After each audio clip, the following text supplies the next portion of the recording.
मुंबई से मुंबई के आजाद मैदान में हिंसा हुई है। आजाद मैदान में आसाम में हिंसा मामले को लेकर विरोध प्रदर्शन हो रहा था। इसी दौरान यहां तोड़फोड़ होने लगी। हालात पर काबू पाने के लिए पुलिस को हवाई फायरिंग करनी पड़ी, आंसू गैस के गोले छोड़ने पड़े। मौके पर कई गाड़ियों को आग भी लगा दी गई।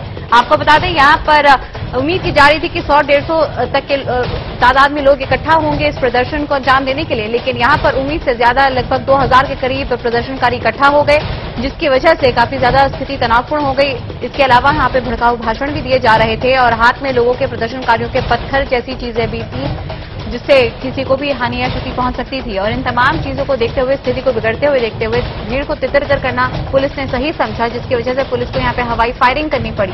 आपको बता दें, लेकिन यहां पे सभी प्रदर्शनकारी सरकार, मीडियाकर्मी और पुलिस के खिलाफ बोल रहे थे और इसी के चलते यहां पे स्थिति ज्यादा चिंताजनक हो गई। और हमारे साथ जुड़ गए हैं मुंबई से समय संवाददाता एहतराम वाली। एहतराम, जानना चाहेंगे क्या हो रहा है और क्या मुख्य वजह रही यहाँ पे हिंसा भड़कने की? देखिए, यहाँ पर 10 बजे से लाखों की संख्या में संगठन के लोग आए हुए थे और उस वक्त हर व्यक्ति की अपनी अपनी स्पीच चल रही थी। थोड़ी देर पहले भी हम लोग वहां पर गए थे तो ऐसा लगा कि यहाँ पर कुछ ना कुछ हो जाएगा। पुलिसकर्मी भी काफी संख्या में मौजूद थे, लेकिन पुलिसकर्मी उतने नहीं थे जितना होने चाहिए थे और शायद पुलिस ने इतना सोचा भी नहीं था कि इतने ज्यादा लोग यहाँ पर इकट्ठा हो जाएंगे। एक छोटी सी कोई बात हुई है, उसको लेकर इन संगठन के लोगों ने पुलिसकर्मी की वैन में आग लगा दी और आसपास जितनी भी गाड़ियां खड़ी थी आग लगा के वहां से भागे, तो पुलिस को लाठीचार्ज करनी पड़ी और यहाँ तक कि हवा में फायर भी करने पड़े। और ये संगठन के लोग जो है काफी संख्या में लोग थे और वीटी चौकी पूरा इलाका जो है काफी छोटा इलाका है, तो ऐसी स्थिति में जब वहां पर भगदड़ मची, पुलिस ने इन लोगों को भगाया, तो वहां पर जो लोग काम करने वाले लोग थे, जो आज सैटरडे थे, वीकेंड था, वो छुट्टी हुई थी, उनके भी कुछ समझ में नहीं आया। फिलहाल स्थिति यह है कि इन लोगों को यहाँ से भगाया जा रहा है और कोशिश की गई है, लाठीचार्ज कई जगह पुलिस ने लाठीचार्ज किया है, आंसू गैस छोड़ी है और उसके अलावा जो है हवा में फायरिंग किया है इन लोगों को हटाने के लिए। और ये काफी संख्या में लोग हैं यहाँ पर, इनको हटाने की कोशिश की जा रही है, लेकिन कुछ जगहों पर ये लोग ग्रुप बना के खड़े हैं, लेकिन पुलिसकर्मियों की संख्या काफी कम है और जो इनका टारगेट है वो दो ही चीज का टारगेट है, पुलिस का टारगेट है और खासकर मीडिया कर्मियों का टारगेट है। जी, तो पुलिसकर्मियों और मीडिया कर्मियों पे टारगेट कर रहे हैं। छोटी सी बात हुई एहतराम, और इतना बड़ा बवाल, 4 बजे तक का समय था आंदोलन खत्म करने का। ऐसे में क्या लगता है आपको, कौन सी वो बात रही होगी जिसकी वजह से ये हिंसा भड़की, और इसके अलावा अब प्रदर्शनकारियों की क्या मांग है?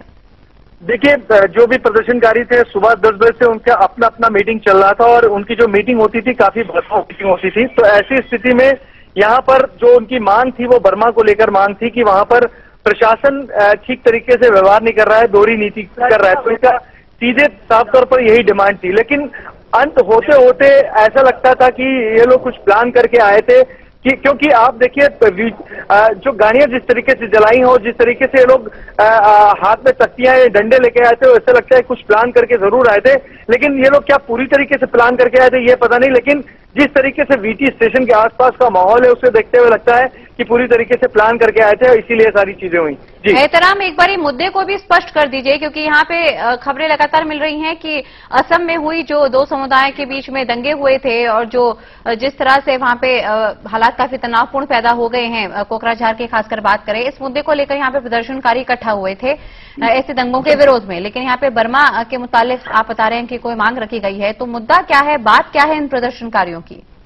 देखिए, इसमें मुद्दा मेन चीज ये है, जो असम में मुसलमानों के साथ जो हुआ उसको लेकर ये लोग यहाँ पर आए थे और साफ तौर पर इनका कहना था, ये सब मुस्लिम संगठन के लोग थे और इनका साफ तौर पे कहना था कि काफी अत्याचार हो रहा है, उसके विरोध में ये लोग यहाँ पर इकट्ठा हुए थे। इनकी डिमांड थी कि ये सारी चीजें दूर की जाएं।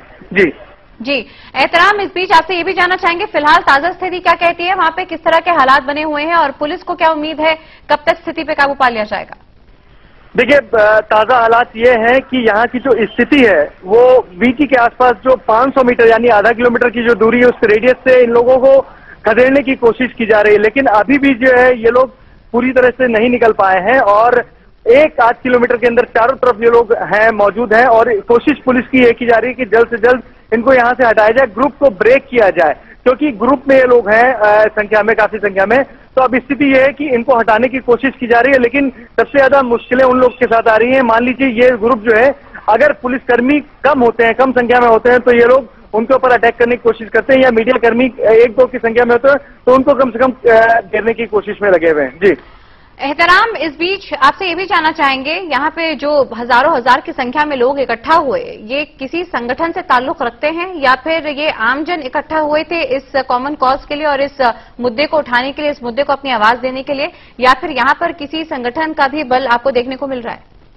देखिए, इसमें साफ तौर पे जो छोटे छोटे मुस्लिम संगठन होते हैं उन्होंने एक बड़ा रूप अख्तियार किया, क्योंकि ये छोटे छोटे संगठन मिलकर यहाँ पर लाखों की संख्या में तादाद हो गई, जिसका शायद अंदाजा पुलिसकर्मियों को भी नहीं था।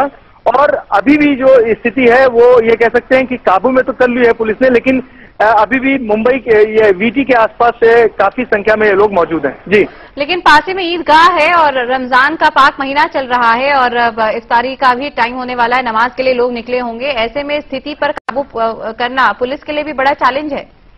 बिल्कुल सही कहा, क्योंकि ठीक वीटी के पास में भिंडी बाजार है, एक मीनारा मस्जिद है और लोग जो आए थे, क्योंकि ये मुंबई के आसपास क्षेत्र के लोग हैं और काफी संख्या में लोग हैं। ये कह सकते हैं कि ये काफी 3-4 दिन से ये लगता है प्लानिंग की जा रही थी कि ऐसे इकट्ठा होना होगा और काफी पर्चे से बांटे गए होंगे, ऐलान भी किया गया होगा, तभी इतनी संख्या में लोग यहाँ पर मौजूद हुए। जी एहतराम, इस बीच आपको क्या लगता है सरकार की तरफ से कोई कड़ा कदम उठाया जा सकता है इस भीड़ पर काबू पाने के लिए? धारा 144 या इस तरह की कोई स्थिति पैदा हो सकती है ताकि जल्द से जल्द इस स्थिति पर काबू पाया जा सके? बिल्कुल सही कहा, क्योंकि सरकार कहीं पे यहाँ पे नाकामयाब हुई है। कारण ये हुआ है कि शायद पुलिस को अंदाजा नहीं था, क्योंकि इस तरीके से जो सारी चीजें होती हैं उसमें पुलिस को बताया जाता है और पुलिस को बताने के बाद ये कह सकते हैं कि शायद उतनी ज्यादा संख्या में पुलिस मौजूद नहीं थी यहाँ पर और इसलिए संगठन कार्यों का जो है काफी बल भी बढ़ा। जी बिल्कुल, तो तत्काल रूप से सरकार को कोई कदम यहाँ उठाना पड़ेगा। गृह मंत्रालय क्या करता है इस पूरी खबर को लेकर, ये भी देखने वाली बात होगी। एहतराम, बड़ी खबर पर नजर बनाए रखिए, अपडेट लेते रहेंगे। फिलहाल जानकारी के लिए आपका बहुत बहुत शुक्रिया।